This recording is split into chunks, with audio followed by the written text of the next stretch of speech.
on multimodality. And it's nice to have the other side of the coin. Thank you, Iris. Thank you for the introduction. So today I'm going to present some of the works that we've done in a project with the Centre Borelli and Kayrros. And so I'm going to present our study on dual-form neural networks for live-long monitoring using multimodal satellite image time series. And so I'm going to first start with a little bit of introduction to detail a little bit this title before diving into our contributions.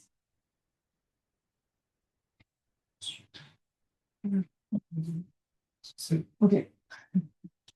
So we are working with open source satellite imagery, and we have in remote sensing, we have access to a lot of data and a lot of high resolution imagery with a high temporal revisit, and we can also work with different modalities. And if we combine image from different sensors, we have a higher temporal revisit, which means that we have on the entire planet different observation of the lens. And so this, in theory, gives us a great opportunity for live land monitoring or online land monitoring. So we want to develop a method which is able to capture the synergy between different sensors, optical and radar sensors. And we want to train a model which is able to work with satellite image time series, which are composed of numerous acquisitions, which are also irregular. And we want to train that efficiently. And also we want to perform live or online monitoring, which means that each time we have a new acquisition, we want to be able to update or make a new predictions. And so to do that, we do not want to have a model which requires to reprocess entirely the time series when we do that. And so this is what we call the dual form. We want a model which exhibits both parallel training form, or parallel writing, but as well as a recurrent writing, which means that all the past information is contained into a hidden state, and that using these hidden states and the new observations, we make a new prediction. And so in the literature, we have actually the transformer architecture, which is now used a lot for satellite image processing. And so those type of transformer, they are shown very efficient to merge multiple data coming from multiple sensors. So they work well with multimodal satellite image time series. And we can also easily train them in parallel, thanks to the attention mechanism. But we cannot use them in a recurrent form. And so this is why recently in natural language processing, there are new forms of deep learning models that have emerged, which we can all encapsulate them under the term of dual form neural networks, which are like linear attention mechanism. So those methods, they have been developed in natural language processing and never tested on multimodal satellite image time series. But these models, we know that they exhibit both a parallel form and also a recurrent form. And so this is the purpose of this study, is to study those type of neural networks in the context of multimodal satellite image time series analysis. And so now I'm going to dive a little bit into our contribution, which is the construction of these architectures using these dual form neural networks. And so first, I'm going to start with an overview of our architectures before detailing the dual form neural networks that we have used and its mechanism. So we use a multimodal satellite image time series encoder, which first is composed of modality-specific spectrospatial encoder, which encode each image independently. So in this first step, there are no extraction of temporal information. We integrate, there's also a small spatial downsampling operation, and we integrate temporal information and modality learnable vectors. And so then we have temporal fusion layers, which performs the multimodal temporal fusion, which here operates on pixel level time series. So there are no spatial attention in this type of layer. And then we have a small spatial upsampler to to retrieve the original resolution. And then depending on the task, we have a decoder which allows us to predict the various time step. So here in this study, we change each time the temporal fusion layer. We explore different dual form neural networks in this temporal fusion layer. And so this is, I'm going to dive a little bit more on the core mechanism in this dual form neural network. So it's really similar to the attention mechanism in the transformer. So we take the same notation. So an output vector corresponds to a weighted sum of the value vectors. And so in traditional causal attention, these weights correspond to normalized similarity scores. And this similarity is computed between a query vectors and a key vector. And so the idea between dual form neural network is to change this similarity function with a separable similarity function, which corresponds to a scale dot product of projected query and key vectors. And so this is really the main idea, is that this similarity function is separable. And because it's separable, then we can have parallel and a parallel and a recurrent form writing, which I'm not going to detail here, but I have in the appendix, the double form. And there are also another type of model, which are named retention, which are really similar to causal attention mechanism. The main difference is that the scores are not normalized, but there's a decay term which is being used. And so in this study, so we made a comparative study. We took different mechanisms in the literature and we compared them on a multimodal satellite image time series. And so what the main difference is the similarity score that is being computed. And so here I put the transformer, the original one, which is the exponential of the scaled up product. But then, so the linear transformer, the main idea is using the positive feature maps and using this scaled up product as the core of the linear transformer mechanism. And then there's natural language processing. There's also new architectures, which is named the COSFormer, which integrates a re-rating mechanism. So the idea is that far away elements in the time series should not impact too much on the prediction of a time step t. So it's a simple re-rating mechanism that is being integrated and which is also separable.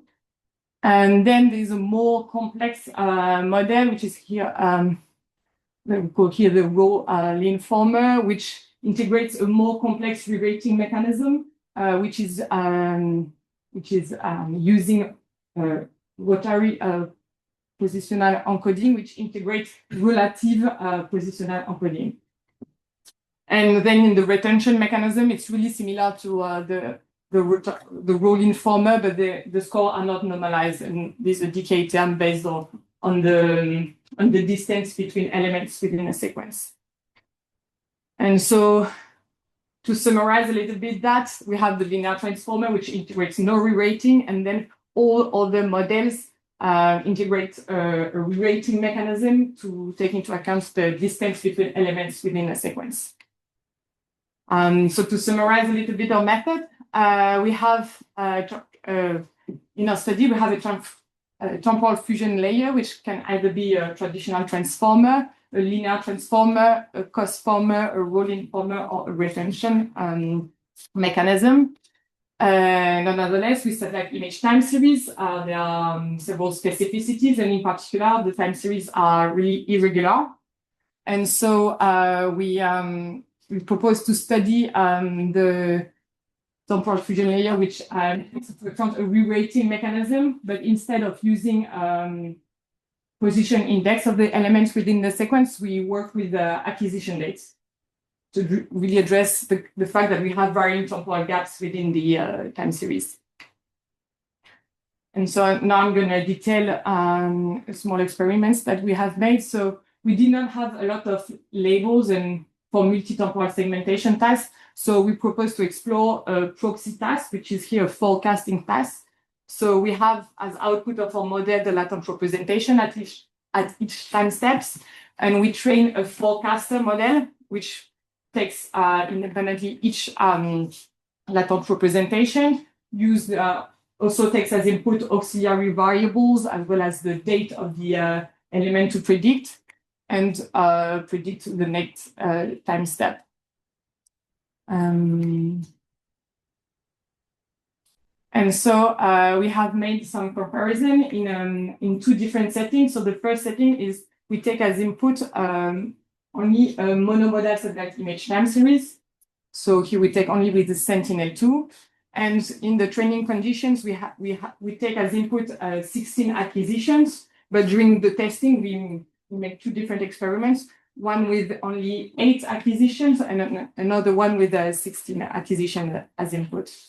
And so here what we see is that when we have a smaller, shorter satellite image time series with maybe more greater gaps within the time series, we have that mechanism which integrates a re-rating based on the temporal information and not the position index. They each time beat their non-temporal counterparts. We also see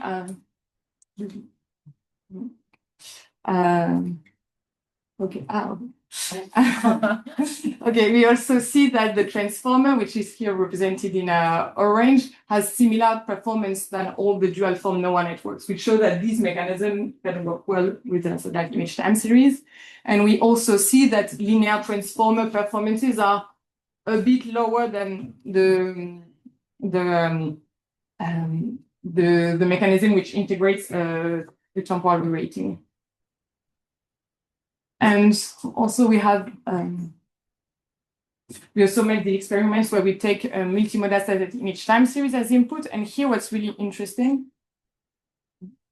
is that in this case, the linear transformer works better than the mechanism which use temporal re-rating. And so we believe that this comes from the idea that to predict future time step, maybe the main information is not the closest acquisition, but the closest acquisition of a specific modality. And this is why maybe the temporal re-rating is not like the best suited in this setting. And so to conclude, we have shown, so in these experiments, so from the best of our knowledge, we are the first to study those dual form neural networks mechanism on satellite image time series, and they appear in terms of results really promising for efficient online and live monitoring using multimodal satellite image time series. We see also that simple re-rating mechanisms such as the time cost former improves the performances, and they are also appear to be quite relevant compared to more complex mechanisms such as the rolling former or the retention. We also observe in the multimodal setting no real gain of using time re-rating mechanism compared to the really simple linear transformer architecture. So in terms of perspective, we could explore other re-rating mechanisms which are not only based on time, but also based on time and modalities. And also, one important point in remote sensing is that we often lack of label data, and so finding a self-supervised learning strategies adapted to such models is also something that we are currently working on. So thank you for your attention, and all this study corresponds to a paper which has been accepted at AI-PRRS, and here's the QR code for the purpose. Thank you. Thank you very much for the nice presentation. We have time for one short question.